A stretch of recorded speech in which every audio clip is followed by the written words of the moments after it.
Waldes Strudes siempre tiene mucho que compartir con nosotros, pero realmente lo que vemos es que esa consulta sobre este eje temático de la pobreza fue una consulta muy rica, con la participación de mucha gente con distintas perspectivas, pero si estaban hablando del empleo, de la educación o de la salud o la competitividad, fue una conversación realmente profunda. Y yo quiero recomendar que ustedes que hasta ahora no han tenido la oportunidad de ver la consulta y los resultados de las consultas en la comunidad virtual de las cumbres, que ustedes pueden ir para ver toda la conversación que allí se queda. Ahora yo quiero presentar a la doctora María Onestini del Centro de Estudios Ambientales de Argentina, que va a darnos las recomendaciones sobre el tema de reducción y gestión de riesgos de desastres. María. Muchas gracias.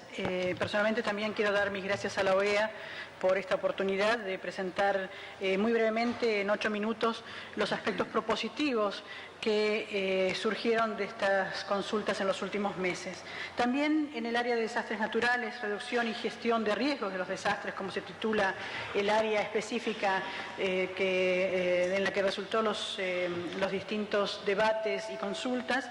Los debates y los aportes fueron muy ricos en su diversidad, en su participación amplia y en sus aspectos propositivos. Y desde la sociedad civil se agradeció y se continúa agradeciendo esta apertura al diálogo por parte de la OEA, por parte de los Estados miembros de la OEA y por parte del país anfitrión que ha facilitado este tipo de eventos hoy día. Bien, en lo referente a desastres naturales se generó una amplia serie de recomendaciones en este tema, dividido en áreas que voy a enunciar brevemente porque son como 7 u 8 áreas. También me refiero, como dijo la doctora Sherry Tross, que todos recibimos unos materiales por parte del área de la sociedad civil y de las distintas áreas de la OEA, y allí ustedes pueden ver las conclusiones y recomendaciones en todas las áreas y también específicamente en esta. Como podrán ver allí, en las consultas los temas que fueron propositivos se refirieron al marco legal en la gestión de riesgo, al marco político, a la investigación, a la educación, a la gestión de riesgo per se, incluyendo cuestiones de prevención, manejo de las consecuencias de los desastres de origen natural, y asimismo en las actividades y tareas de reconstrucción que provienen luego de cada uno de estos desastres naturales que, como se ha mencionado hoy día en la apertura, la región sufre cada vez más. Tomé la decisión, para ser muy breve, de tomar 3 ejes que se pueden percibir dentro de las conclusiones y recomendaciones que se presentaron en las distintas consultas hasta la fecha. 3 ejes de lo que surgían, y luego muy brevemente elegí algunas recomendaciones, nada más que a modo de ilustración. Como le he dicho, son muy ricas y están todas en los materiales que ustedes recibieron, que también han recibido los Estados miembros y el GRIC. Primeramente, lo que se concluyó es que la región de las Américas es una región altamente vulnerable a los desastres naturales, y cada vez más, y al mismo tiempo los desastres de origen natural dejan a la región en una situación de vulnerabilidad, y quizás hablando de vulnerabilidades, o sea, vulnerabilidad social, económica, ecológica, incluyendo lo relacionado con el cambio climático que está afectando últimamente a varias subregiones del área de las Américas, y también varias vulnerabilidades institucionales en cómo enfrentar la prevención, el manejo y la reconstrucción luego de que ocurre un desastre de origen natural. Lamentablemente, desde Nueva Orleans hasta Puerto Príncipe, hasta el cono sur de América Latina y en el Caribe y en Centroamérica, toda la región ha padecido en los últimos años graves desastres de origen natural que han resultado en enormes pérdidas de vida, enormes pérdidas de modos de vida, enormes pérdidas sociales, económicas y ambientales. Propositivamente, en este subtema, como he dicho, una región de alta vulnerabilidad, Se propone formular e implementar planes, programas y acciones de prevención y manejo de los fenómenos naturales, con estrategias no solo a corto y mediano plazo, pero también a largo plazo, definiendo que deben existir programas de ordenamiento ambiental y territorial, de manera que sean transversal y que incorporen en la agenda política, en los más altos niveles hasta los niveles más locales, que deben incorporar la gestión del riesgo como tal. También se propuso elaborar presupuestos y asignar fondos para la prevención, mitigación, dentro de lo posible, de riesgos y también para la asistencia y recuperación luego de que los daños ocurren, con protocolos de emergencia de atención diferenciada para cada grupo social. Bien, eso en cuanto al primer tema, el primer eje que percibimos, que es la vulnerabilidad de la región toda en lo referente a los desastres de origen natural. El segundo tema quizás sea evidente para muchos, quizás no para otros, pero el segundo tema que surge es que los desastres de origen natural no son iguales para todos y para todas. Por tanto, no se debe gestionar el riesgo ni tampoco la recuperación luego de que los desastres ocurren con una receta única. Propositivamente se promueve, por ejemplo, dentro de las tantas recomendaciones que tenemos allí, se promovía la integración de la promoción, protección y vigilancia de los derechos humanos en la gestión integral de riesgos de desastres, para garantizar el manejo digno de los afectados en dignidad e igualdad, sin discriminar a diversos grupos y promoviendo el trato de acuerdo a las necesidades particulares de cada grupo específico de la población. Un desastre de origen natural no es lo mismo para los pobres que para los no pobres, no es lo mismo para las mujeres que los impactos que los varones, no es lo mismo para los grupos indígenas que para los grupos urbanos, no es lo mismo para jóvenes, no afecta de la misma forma a los distintos grupos etarios. Por lo tanto, eso era el segundo eje que se percibía, y de allí surgen estas recomendaciones propositivas que se nos pidió elaborar en los últimos meses en las distintas consultas. El último eje de los tres, vulnerabilidad, diferenciación entre los grupos sociales de acuerdo a sus necesidades. El tercer eje que percibimos es que la región toda debe enfrentar a los desastres naturales de origen natural dentro de lo posible preventivamente, pero también mancomunadamente. O sea, no solo un sector debe actuar, no solo un sector debe trabajar en el tema, pero se propone de que sin el trabajo mancomunado de la región toda y de los distintos grupos dentro de los distintos países, es imposible encarar un tema tan complejo y tan grave para con la región. Propositivamente, de vuelta, como sacando de una galera, de un sombrero, algunas ideas propositivas que les recomiendo que lean porque realmente han sido ricas, se propone realizar y actualizar investigaciones cuyo diagnóstico determine las causas y los efectos de los desastres naturales en cada país, en cada región, en las localidades, y creando sobre esta base de investigaciones actualizadas, políticas públicas diferenciadas a cada realidad humana, a cada realidad geográfica, a cada realidad ecosistémica. También se propone generar y fortalecer mecanismos para impulsar la resiliencia comunitaria, o sea, volver a surgir de las cenizas luego de que los desastres nos afectan en nuestras comunidades, dando herramientas para el fortalecimiento de la capacitación técnica y ayuda humanitaria de las comunidades vulnerables en donde eso es necesario. Finalmente, también se habló de la cuestión de la comunicación, un tema muy importante en cuanto a cómo trabajar en la prevención, mitigación y ayuda humanitaria luego de que los desastres naturales ocurren y en la recuperación. Y allí se propone, entre otros temas, generar estrategias orientadas a vincular a los medios masivos y a los medios alternativos y comunitarios en los temas de información pública que permitan el desarrollo de una cultura de comunicación en la gestión de riesgos de desastres, y obviamente esto enmarcado en cuestiones de responsabilidad social y solidaridad. Brevemente, eso es un muy breve resumen en los 8 minutos que me permiten. de lo que se dijo y nuevamente los refiero a los materiales que fueron enviados y que algunos están en las páginas web porque eran muchas páginas muy ricas de resúmenes y obviamente de insumos de cada país de la región y especialmente de aquellos que han sido afectados últimamente por estos desastres muy graves. Gracias. ¿Sí?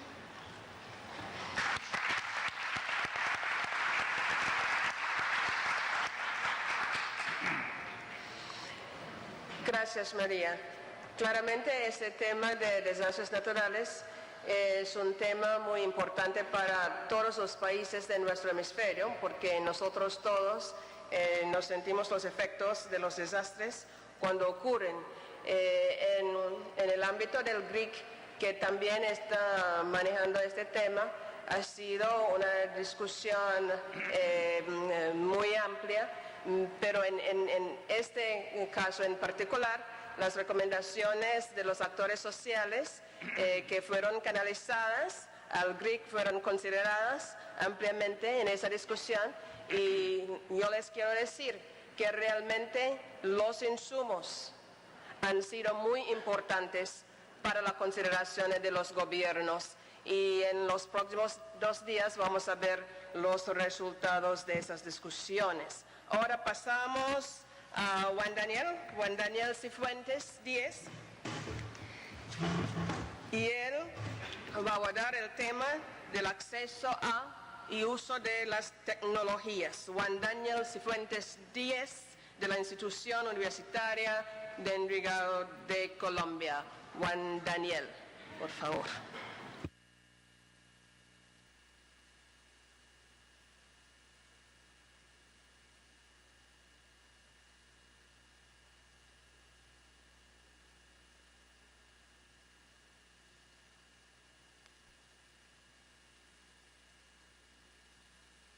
Aló. Bueno, es que está como bajito. Bueno, buenos días. Yo vengo en representación de este equipo de trabajo que nos reunimos el pasado 9 de febrero en Washington y tomamos como insumo todo lo que se vio en la comunidad virtual, la información de la comunidad virtual con respecto al tema en las mesas redondas para sacar estas conclusiones. Arranco con esta frase del Henry Ford: el verdadero progreso es el que pone la tecnología al alcance de todos. Muy importante que tengamos en cuenta, la tecnología hay que manejarla a un nivel que todos la podamos entender. De toda esa información que recibimos, que acumulamos en ese día de trabajo, tenemos unos considerandos básicos que les van a permitir resumir los 3 más importantes, que son que de acuerdo a la UNESCO, el conocimiento es un bien público y tanto la tecnología en general como Internet en particular ofrecen una extraordinaria oportunidad para que cualquiera, desde cualquier sitio, comparte, use y aproveche ese conocimiento. Voy a limitar mucho a leer esos considerandos y las recomendaciones porque son muy puntuales. Luego vamos a tener unas conclusiones. Que las TICs pueden ser una estrategia transversal, para mí no pueden ser, deben de ser una estrategia transversal para mejorar en una localidad geográfica todas las áreas del desarrollo humano a nivel transversal. Que la plena integración de los respectivos países a la sociedad del conocimiento por intermedio de la accesibilidad digital sea una de las estrategias a tener en cuenta. Con base en estos considerandos, el grupo reunió todo esto en 3 grandes grupos, que son accesibilidad y derechos, infraestructura, apropiación, innovación y emprendimiento. La primera recomendación, que es accesibilidad y derechos, que los gobiernos convoquen a la sociedad a presentar proyectos relacionados con utilización y aprovechamiento de las TICs, siendo estos escalables y que puedan ser replicados y adaptados. Que aprendamos a compartir entre las diferentes naciones, que miremos lo bueno que utilizamos en Argentina, lo podemos utilizar en México, lo podemos utilizar en Colombia. Ser comparativo, no llevar lo bueno y aplicarlo en cada una de las regiones.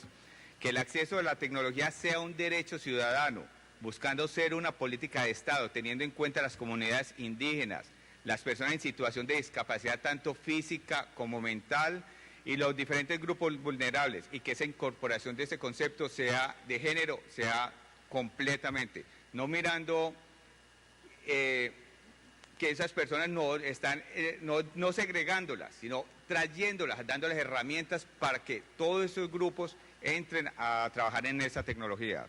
Que los gobiernos utilicen los recursos educativos abiertos, los REA, para fortalecer los programas de acceso universal a los TICs. Hay mucho recurso educativo abierto, de bajo costo, que podemos mapear y buscar y ubicarlo en algunos servidores, en algunas partes, para que sea asequible a todo el mundo. Que los gobiernos se comprometan a mantener procesos de gobernanza en aplicación y desarrollo de las TICs, entendiendo por gobernanza la intervención adecuada de los estados con eficacia y calidad en este tema. La recomendación 2 es la de infraestructura, que los gobiernos de la sociedad civil en alianza deben garantizar la sostenibilidad en el tiempo de las inversiones realizadas en TICs, que no solamente llevemos y pongamos los equipos, pongamos tecnología y todo, sino que esos equipos busquemos la manera de que sigan en el tiempo. No, pusimos computadores, llevamos tecnología y ¿qué pasa después con eso? Que los gobiernos deben incluir los servicios relacionados con TIC como una política de planeación. Todos los gobiernos es como una gran empresa, son una gran empresa y en planeación las empresas se guían por una planeación, que estemos ahí metidos en todas esas políticas de planeación en cada uno de los estados. Que los gobiernos deben reconocer y apoyar los avances de las iniciativas existentes en torno a infraestructura o recursos críticos asociados a los TICs. No podemos desconocer que ya hay grandes empresas y todo que ya están relacionadas y han trabajado mucho en el tema. Hay que tenerlos en cuenta y buscarlos y traerlos y apoyarlos para seguir adelante esos temas en que ellos son fuertes. El tema de apropiación, innovación, emprendimiento, tenemos que los gobiernos deben de asociar proyectos cuyos objetivos sean integrar TICs como medios para promover el desarrollo y la inclusión social, así como la creación de capacidad instalada a nivel local, que garantice la administración eficiente y sostenible y por ende ayude a la apropiación por parte de la comunidad. Debemos de ir a la comunidad, mirar qué requiere y darles esa tecnología. Que se integren los proyectos de educación formal, no formal e informal en un componente asociado a la generación de contenidos educativos locales y estos sean pertinentes a las soluciones de problemas locales. La tecnología es común, pero no la puedo traer una tecnología que funcione en determinada parte, traerla e imponerla en un lugar. Hay que mirar qué hay y aprovechar los recursos a nivel de emprendimiento y todo que tenemos en cada una de las localidades. Que la planeación de políticas asociadas a TICs mejoren los mecanismos de coordinación y comunicación entre los distintos niveles del gobierno y el sector privado. Que no todo el mundo que el gobierno esté por un lado, la sociedad civil por otro lado, que el sector privado por otra parte. Pongámonos de acuerdo para hallar soluciones concretas y no malgastemos más dineros. Para terminar, tengo unas conclusiones que son las que realmente, aparte de las recomendaciones, creo que debemos de tener en cuenta. Que esto nos debe de ayudar para hacer una disminución en la brecha digital, con la integración de 4 pilares que debemos de como contener en cuanto a tecnología, que son los contenidos, la información que vamos a manejar ahí, la comunicación que debemos de hacer al respecto de esos contenidos, la infraestructura que debe contener todos esos contenidos y esa comunicación y lo más importante, sin desmeritar los otros a nivel de importancia, es la apropiación que debemos de hacer al respecto de esa tecnología en cada una de las comunidades a donde llevemos eso. Debemos hacer una buena integración de estos 4 pilares. Las TICs es un derecho ciudadano, lo tenemos que manejar como un bien público y nosotros, la sociedad civil, debemos de trabajar para que eso sea posible y sea una realidad. Institucionalizar en todos los países miembros por una generación de la cultura de TICs. Debemos de ir a sensibilizar y llevarles a las comunidades qué es lo que ellos necesitan, qué es la tecnología que ellos requieren y decirles culturalmente esto es lo que tienen y que se les, como en el chip, quede grabado en ellos. Los mayores énfasis estarán en comunidades indígenas, personas en situación de discapacidad, afrodescendientes y otros grupos vulnerables.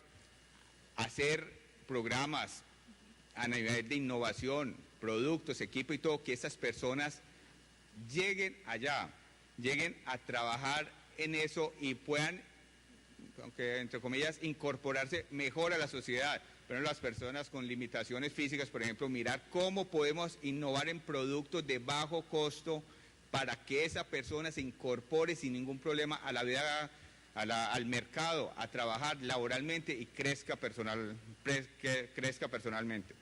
El uso eficiente y planeado de TICs abrirá las perspectivas para la evolución científica, técnica y humana, y con un impacto a raíz de esto económico y sobre todo en lo social. Al trabajar esto, llevar la tecnología, esto nos va a ayudar a salir adelante, pero manejando los emprendimientos, manejando todo a nivel local e irlo ampliando. A medida que se va cerrando el círculo, yo le llevo la tecnología y la misma comunidad me va pidiendo qué tipo de tecnología, qué más quiere que les entreguemos para seguir saliendo adelante. Y detectar los intereses y las necesidades específicas de una comunidad y buscar la tecnología que se requiere. No puedo llevar una tecnología a una comunidad que generalmente no, ¿para qué me va a servir en las partes rurales? No, yo tengo que llevar la infraestructura, llevar el mantenimiento, en el costo del proyecto de llevar el mantenimiento de esos equipos, la capacitación del personal que va a manejar el equipo y darle un transcurso, una vida más amplia a esa tecnología. Para terminar, les digo que todas estas recomendaciones de nosotros, de la sociedad civil, las de tecnología en este caso, no deben de quedar en el aire, debemos de hacerles un seguimiento. Eso está por parte de organismos de la OEA que deben de encargarse de hacer un seguimiento, pero la sociedad civil los debe acompañar. Puede ser, por ejemplo, con un observatorio, hacer un observatorio de seguimiento, acompañamiento y de ayuda para que estas recomendaciones sean aplicables y podamos presentar resultados en la próxima cumbre, en 2 años. Es decir, estas recomendaciones, estos fueron los impactos a nivel tecnológico que se lograron en cada uno de nuestros países. Termino con una frase muy bonita del escritor e inventor británico Arthur C. Clarke: cualquier tecnología suficientemente avanzada es indistinguible de la magia.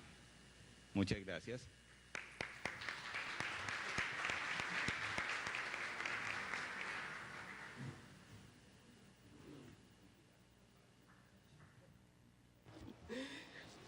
Gracias, Juan Daniel. El uso de las tecnologías y el acceso a las tecnologías para nosotros todos es importante. Y como mencionó Juan Daniel, durante las consultas se ha visto que realmente el acceso puede ser algo que beneficia mucho el desarrollo humano, el desarrollo técnico, el desarrollo sostenible de nuestros países. Hay muchos elementos, hay muchos factores en la discusión de este eje temático. Y, por supuesto, no todo el mundo es un experto en temas de tecnologías. Y por eso cuando estamos discutiendo este tema en particular, es importante tener gente como Juan Daniel, que conoce bien el eje temático, que nos puede educar un poco, o cómo este elemento puede impactar nuestra vida y la vida de nuestros pueblos. Entonces, ahora, para la última oradora, tenemos Folade Motata. Folade is from the Women's Institute for Alternative Development in Trinidad and Tobago, and Folade is going to speak to us about citizen security. She's an expert in the issue and has much to share. So Folade, it's all yours. Thank you very much, Sherry. And just to start by... Muchísimas gracias, Sherry. Si me lo permites, yo quisiera empezar por decir que estoy profundamente agradecida por la oportunidad de haber participado en el diálogo y también por darme la oportunidad de presentar algunas de las recomendaciones que emanaron de este diálogo y que es un diálogo en curso. Y también quisiera felicitar a la OEA y todos los personas que han trabajado con ahínco en este tema. Yo quisiera presentar el mayor número posible de recomendaciones y quiero unirme al coro de personas que los invita a leer todas las recomendaciones que tenemos en la comunidad virtual. Nuestras recomendaciones hablan de formular una política incluyente, el valor agregado gracias a la participación ciudadana, la importancia del análisis de género para diseñar eficientemente e implementar correctamente iniciativas de seguridad ciudadana y la importancia de ofrecerle a todos los ciudadanos y no solamente a los servicios de protección policial, sino que las recomendaciones también hablan de la importancia de la investigación y como un elemento muy importante de la investigación y la planeación de la política pública y también como un pilar fundamental que orienta todo nuestro quehacer. Respecto de la política pública, quisiera decir que las recomendaciones incluyen primero que estamos firmemente convencidos que el análisis de género debe ser un componente fundamental de todo y cualquier análisis de la seguridad ciudadana. En segundo lugar, que toda nueva política debe aprovechar la investigación hecha y los programas existentes se deben validar constantemente. Tercero, que los estados ofrezcan servicios de seguridad y seguridad social en todos los rincones de sus países, en toda su geografía. También deberá diseñar programas de rehabilitación social sostenibles para las personas encarceladas.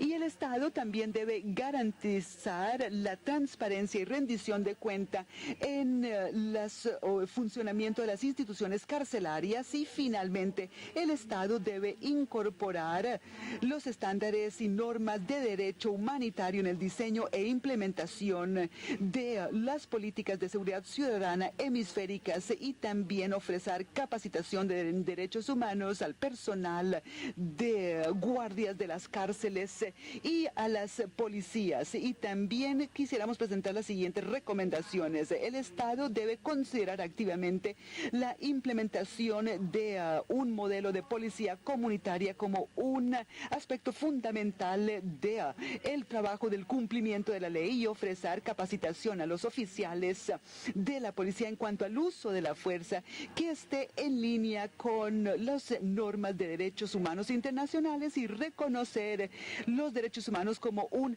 pilar, es un tema transversal en todas las recomendaciones presentadas en el grupo de seguridad ciudadana. En nuestra opinión, la participación ciudadana le añade valor al diseño e implementación de una política nacional de seguridad y es por esta razón que nosotros recomendamos lo siguiente. Primero, el gobierno debe facilitar e invitar la participación ciudadana y a las entidades policiales y judiciales para que trabajen con organizaciones comunitarias y expertos y también proveer los fondos para fortalecer toda iniciativa liderada por la sociedad civil y el gobierno también debe asegurar que las barreras que impiden la participación ciudadana no deben, y repito, no deben incluir el género, la edad, la discapacidad, la condición económica o social, la etnicidad, la raza, religión u orientación sexual. No debe existir barrera alguna a estos elementos que les acabo de describir. Y en tercer lugar, los gobiernos deben reconocer que necesitan mecanismos que faciliten la participación ciudadana en la formulación de la política nacional y la capacidad de la ciudadanía de exigirle al gobierno rendir cuentas sobre los recursos asignados al sector de la seguridad. Y finalmente, en cuanto a la forma como la participación ciudadana le añade valor a la política policial y judicial, queremos recomendar que los gobiernos colaboren con las organizaciones de la sociedad civil para realizar una investigación basada en hechos que sea la base de la política pública. En cuanto a las juventudes y las mujeres, los jóvenes y mujeres son actores muy importantes en la seguridad y las siguientes recomendaciones requieren una mayor participación de ellos. Aquellos estados que no lo han hecho a la fecha deben acceder a y ratificar la Convención Iberoamericana sobre los Derechos de los Jóvenes e implementar sus disposiciones a través de la legislación y política pública. Y los gobiernos también deben fortalecer el papel de la mujer en el liderazgo comunitario. Tercero, los gobiernos deberán cumplir lo dispuesto en la Convención sobre los Derechos del Niño.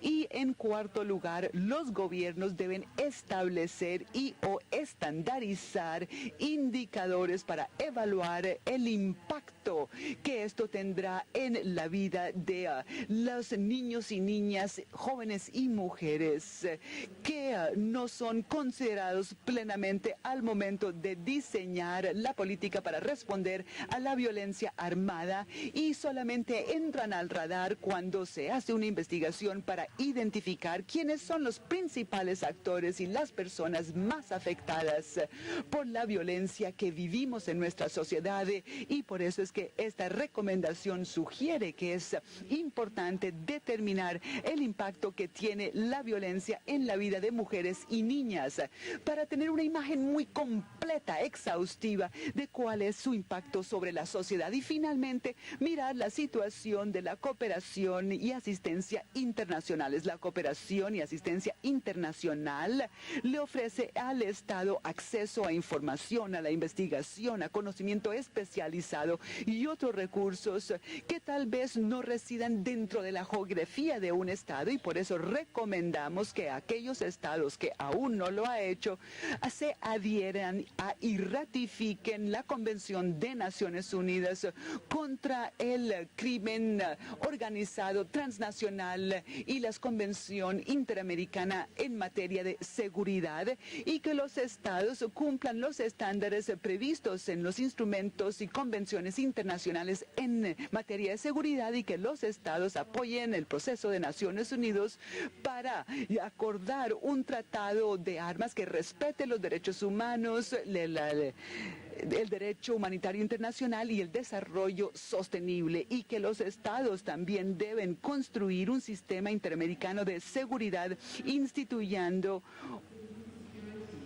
una convención de seguridad ciudadana dentro del seno de la Comisión Interamericana de Derechos Humanos, y que los estados deben promover que la OEA coordine todos estos sistemas subregionales en materia de seguridad, y que el estado también se dedique a la cooperación internacional para lograr un desarrollo fronterizo integrado. Séptimo, los estados deben promover las mejores prácticas en términos de la seguridad ciudadana y asegurar el financiamiento sustentable y constante de todo esfuerzo de sociedad civil, y también queremos que el Estado fomente una mayor coordinación y comunicación entre los diferentes departamentos de la OEA que se ocupan de temas de seguridad, y finalmente que los estados promuevan la participación de la sociedad civil en el Observatorio de la Seguridad Ciudadana y reconocer los informes paralelos que este promueve. Y quisiera terminar diciendo que es importantísimo que aquellos de nosotros en la sociedad civil contribuyamos con nuestro trabajo a estas recomendaciones, y aquellos de nosotros que no hemos participado pero que estamos interesados en sacar adelante estas recomendaciones, decidamos cuál es la mejor forma de lograr que estas recomendaciones sean aprobadas e implementadas por nuestros respectivos gobiernos. Yo provengo del Caribe y les puedo decir que la sociedad civil en el Caribe es muy activa, y nosotros tenemos la intención de sacar adelante estas recomendaciones a nivel nacional y estamos dispuestos a trabajar con nuestros pares en América Latina para ver cómo podemos atravesar fronteras y asegurarnos que estas recomendaciones sean implementadas en todas nuestras regiones y que además sean implementadas a nuestra entera satisfacción. Muchísimas gracias una vez más por darme la oportunidad de participar en este foro.